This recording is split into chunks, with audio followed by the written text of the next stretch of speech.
Hello, Wilmington. Welcome to Where's Wilmington? You know, there's an expression, into every life, a little rain must fall. What do you do if you don't have an umbrella? And what if that rain is a monsoon and it's your health? Who's going to help you? Well, these folks are going to help you. And that's what we're going to talk about today. We are here with the folks from Breathe Easier with B-Fay. We're going to talk about a sensitive topic, but I think there's some hope and some heartwarmingness in here. So stay with me while we talk to my friends, Mike Fay. Hi, Mike. Hello. And Karen Keane. Welcome. Thank you. You are committee members, organizers, fundraisers, family of Brian Fay, who tragically passed away from, is it lung cancer? Lung disease, yeah. Lung disease, But yeah. unfortunately, he had a transplant that rejected, and then he couldn't get on another list. Yeah, I'm so sorry to hear about that. But I applaud the courage of the family and friends of Brian for taking those lemons and making them into lemonade, right? So let's talk a bit about what we're really talking about today. The organization is called Breathe Easier with B-Fay. What does that mean, Karen? I think it was a way well, Michele used to always say no one should have to fight to breathe. And Michele is... Brian's wife. Right. And he had a hard time breathing on oxygen and hard to find medications. And it was just a way that, a good moniker for our... Yeah, For our, I think, you know, my mom had lung cancer too. And I think one of the things we struggled with as a family was, what can we do beyond the popsicles and the driving and all of that stuff? And so I love that your family came together as a large group. The group is based out of Abington, but you guys are Wilmies, right? Yes. And so, you know, when something like that happens in your family, I think you feel a little bit at a loss what to do. Would you say that's true, Mike? Well, so like everything, right? You're gonna miss. We miss Brian, Of right? course. So you think about how you're gonna remember him and how you're gonna go forward with, you know, doing good things in his name, and you don't ever forget about him. You really don't. And I think this was one way for us, the family and extended family, to remember him and do good things in his memory.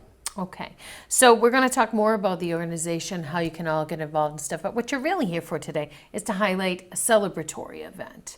Let's talk about that. It's going to be at the Wilmington Knights of Columbus. Do you want to start? Yeah, sure. So actually, it was Karen's idea. They actually, the folks down in Abington on the South Shore ran a really good night, but it was a Friday night, so a lot of our contacts up here couldn't get down to Barrel Z in Weymouth for the event, and it was a great success.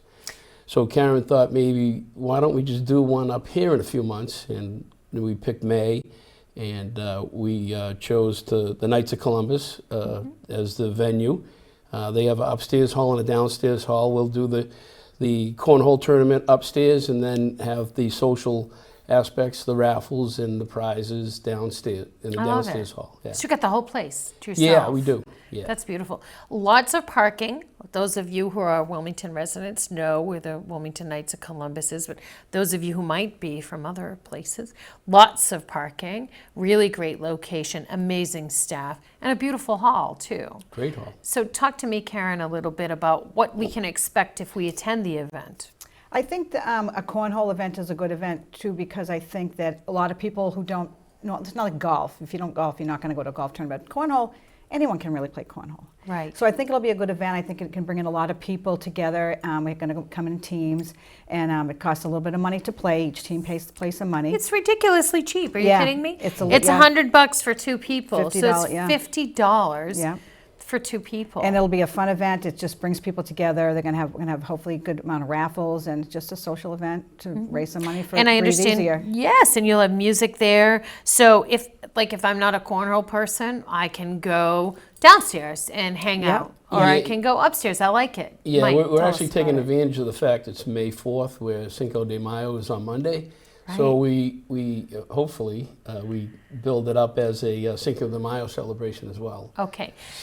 Karen, tell us what time the event starts. It's 1 o'clock on May 4th at the Knights of Columbus in Wilmington. Okay. How do I register? Is there still space? We're filming just before April. So right now we're estimating that we can fulfill 35 teams. Okay. We're hoping we can fill that up with 70 folks that are interested in being part of the tournament. I love it. And you don't have to be part of the tournament to come to the event, obviously.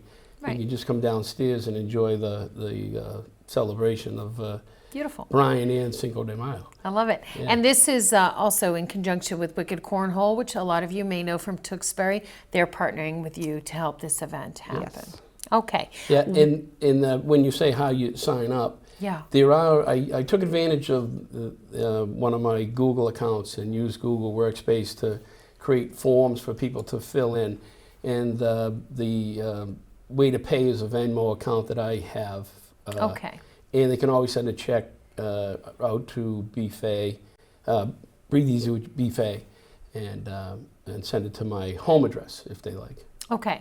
Karen, what if we can't come to the event? Or maybe there's reasons why we're too emotional to come. How can we get involved and what can we do?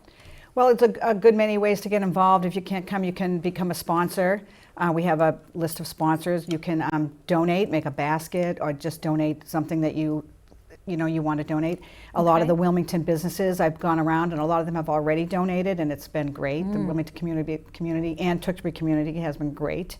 So I think it'll be good, and if people want to donate baskets, it's great to get more money for raffles. Okay. Would Facebook be a good place to look, and what Facebook handle would we use? Yeah, we do have the organization Breathe Easy with BFay has a Breathe Easy with B-Fay. Yes. He's saying. Go ahead. it does have a Facebook group, and it is being posted on there right now. There's links to the forms that you can donate to, and there's links to join the tournament as well. Okay. I have to applaud you. I saw the prize list. It's quite amazing. And kudos to you for going around and asking. Yeah. Sometimes the asking is difficult, but I am sure Wilmington Tewksbury didn't make it hard for you. No, they did not. It's been very good. That's good. Yeah. So let's get a little bit of background story on B-Fay, Brian Fay. Tell us a little bit about your brother, if you can. Yeah, so like I said, unfortunately, Brian picked up lung disease and had one transplant, wasn't able to get a second, and that was unfortunate. But it all started back after the unfortunate 9/11 incident. So Right. Brian was in hazardous waste, and part of his role with his company, it was Clean Harbors, by the way.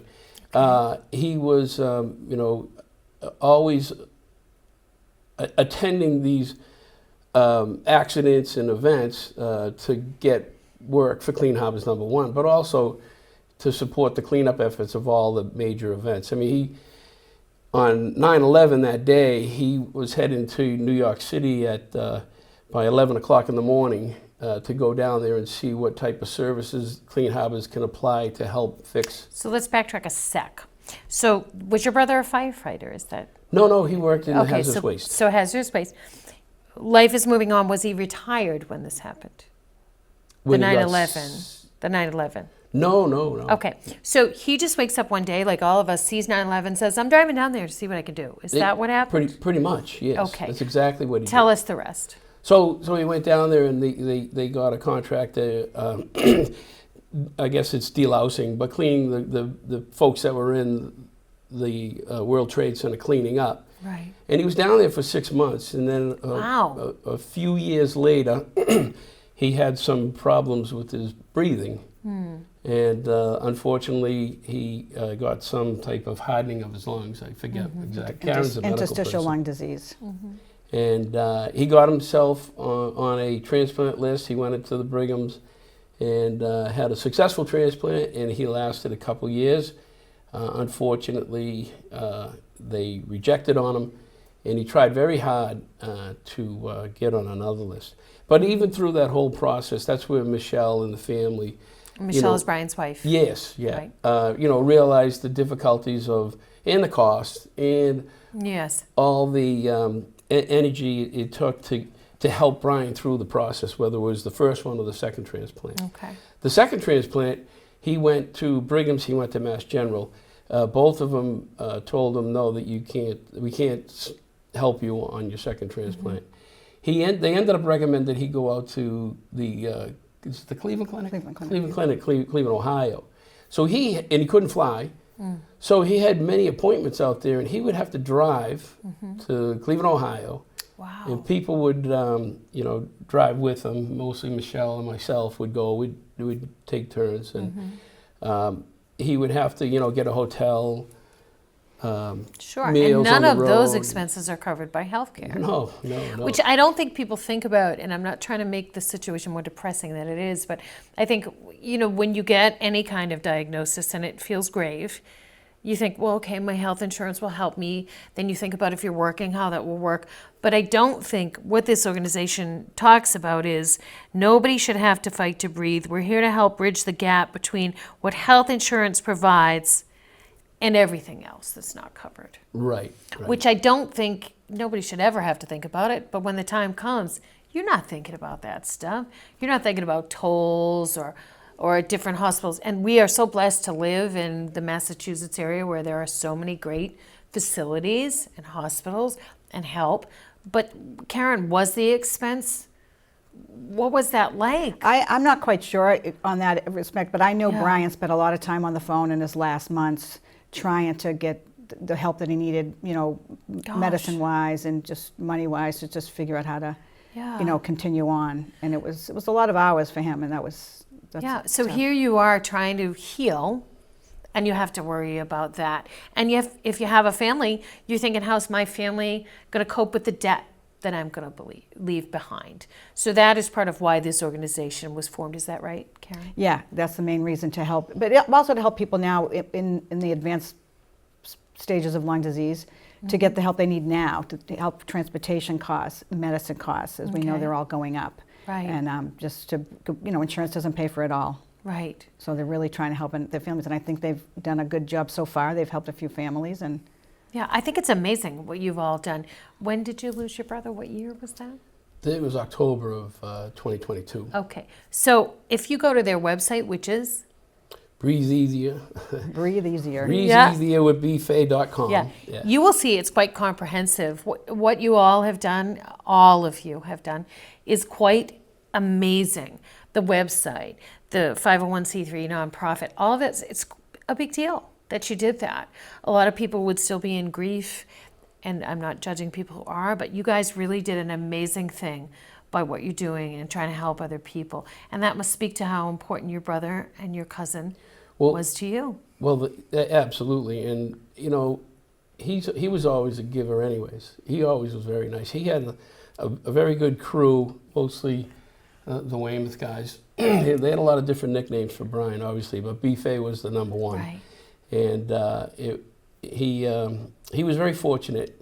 I remember Karen's brother Joe would load up us with snacks and goodies when we hit the road to go to Cleveland. Michele's friends and acquaintances and other family members would, give them cards for a hotel or something like that, or pay for a hotel with points for them instead of them actually paying out money. Right. So, I mean, in that regard, Brian was fortunate that he had such a good crew around him. I would think this is a big plus for us that we can continue that work that he earned in the respect of all the others. But other people may not be that, encapsulated with goodness. Yeah, I understand that. Yeah. And where are you in the birth order of the family? I'm number 2, so I get 6. The 6 of us, I get Yeah. 5 siblings. But Okay. so Brian's 4 years younger than me. He was number 4. Wow. Yeah.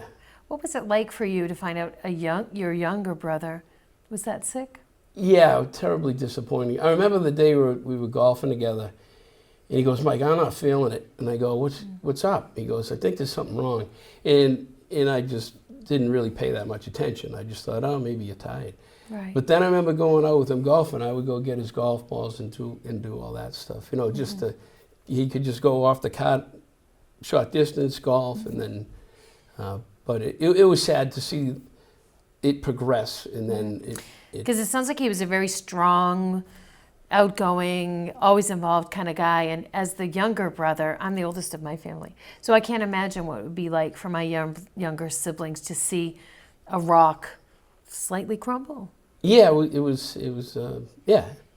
There was nothing fun about it. Yeah, Right. it was hard. But doing what you're doing, does it ease some of the pain for you? Well, it certainly does, and it makes me feel good, about Brian, and that the fact that he's not going to be forgotten, and we're going to do the best we can for him, even that he's gone. Right, right. And Karen, do you want to speak a little bit of that being the cousin? Big family. It was a big family, and I think Brian always was a happy guy, always. Right. You could go to Brian, he always was in a good mood, and you just knew, and he was always, like Mike said, very giving. Right. Always there for you, always ready to help out, do anything for you. So devastating loss, which many people feel in their lives. Not trying to diminish anyone else's pain, but trying to talk about ways maybe you can kind of get past that. When you do these events, or when you see the money rolling in, or when you help with Facebook or organizing events, how does that help you get past what's a life-changing event? I think it's a great thing, and to be able to do, and hopefully help this organization help more families that need it. So let's get into what kinds of things people can ask for and how they can ask for the help they need. It's all through Massachusetts, right? Yes, it's all Massachusetts. Okay. So how would someone, Karen, if they needed something, how would they reach out to you? I think they would reach out to, and I'm not 100% sure Mike could say it, to Breathe Easy with B-Fay. They Okay. can go on the website, they explain their circumstances, and the board looks at it and obviously gets in contact with them. Okay. The first step is there's a link on the website that says apply, Okay. and then the board takes it from there. Okay. And for services, I know that you guys are amazing. You've partnered with hospitals and also transplant. So this isn't just about lung cancer, because I don't think that's what your brother had, right? No, he just had a lung disease. Okay. And That's enough. yeah, it is. It is very much. Yeah. So Michele and family, they're very familiar with the South Shore Hospital, which is a very big hospital on the South Shore, Weymouth. Right, right. And that's their familiar territory, and they work with them to kind of find out who needs help and Right. get them to apply.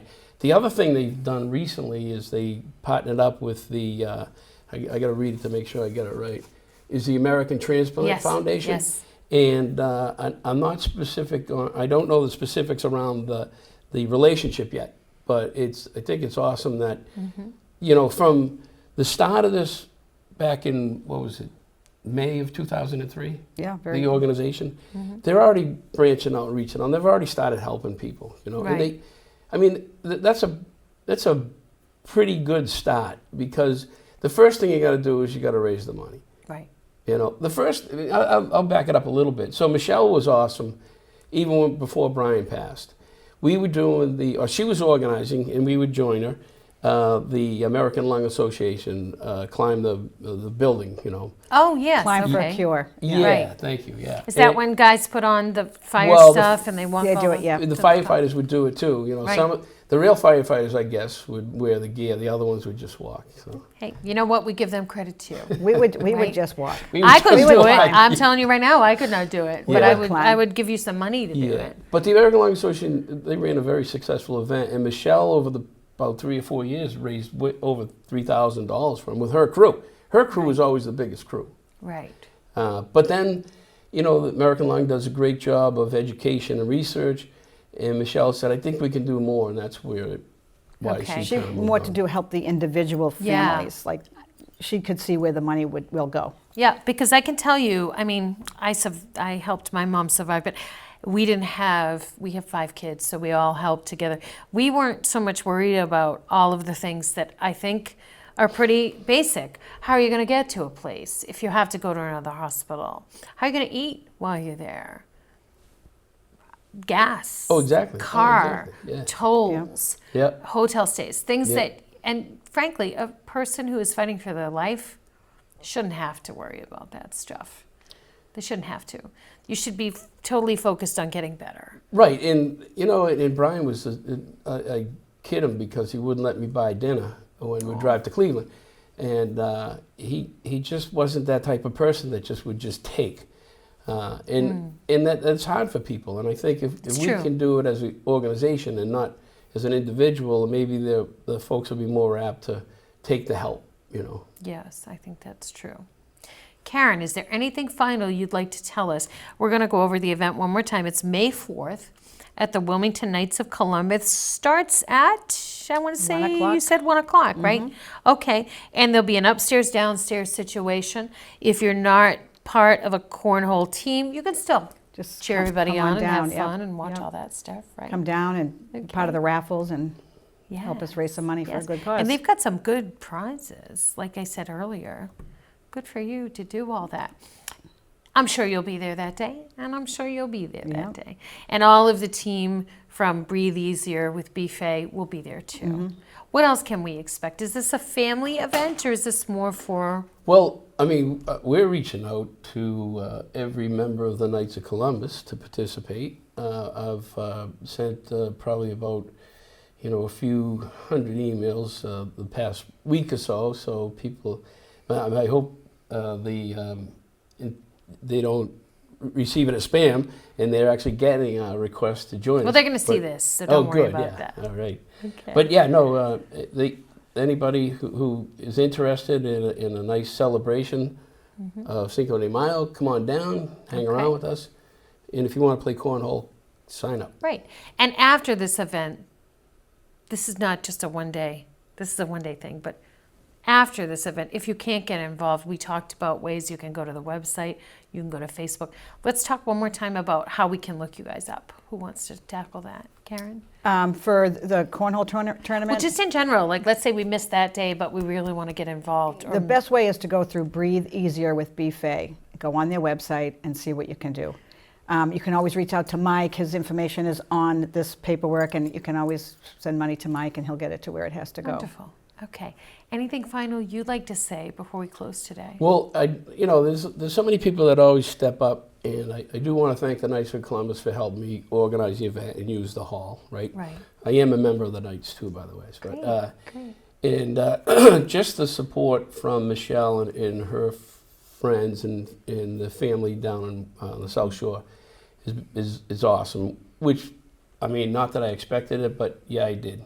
Yeah. No, I know what you mean. Yeah. It's a bittersweet situation. Yeah. You can be joyful, but there will be some moments Yep. that are going to be tough. And I applaud you guys for really, making lemonade out of lemons. As we said, Karen, you want to add something else? I think I'd like to also add that we'd Please. like to thank Joe O'Leary from Wicked Cornhole for emceeing this event. Great. He's going to bring all the equipment that we need, all the boards. So I'd like to thank Joe, too, for helping us out with this. Wonderful. Any other final things we'd like to say? Anything you want to say? No, I really appreciate you guys. You got my email, so then you Yes. reached out and said, come on in and say hi. And you were so kind and to help us Yeah. get Well, that's what we're meet here our for. objectives. That's what we're here for. Anything from you, Karen, that you want to add? No, I think we're good. I think we Okay. covered all we needed to cover, I hope. Wonderful. All right. Thank you so much for watching today. So just to recap the event again, it's on May 4th, which is going to be a Cinco de Mayo sort of celebration, right? It's at the Knights of Columbus. Y'all know where that is, in Wilmington. And it's from 1 o'clock until you're done. Until we're done. Which, could Sure. be the next day. Who knows, I right? hope so. Yeah. And thank you, everyone, for watching. I want to remind you, the next time someone asks you, where's Wilmington, you tell them right here and right here on WCTV. We'll see you again soon.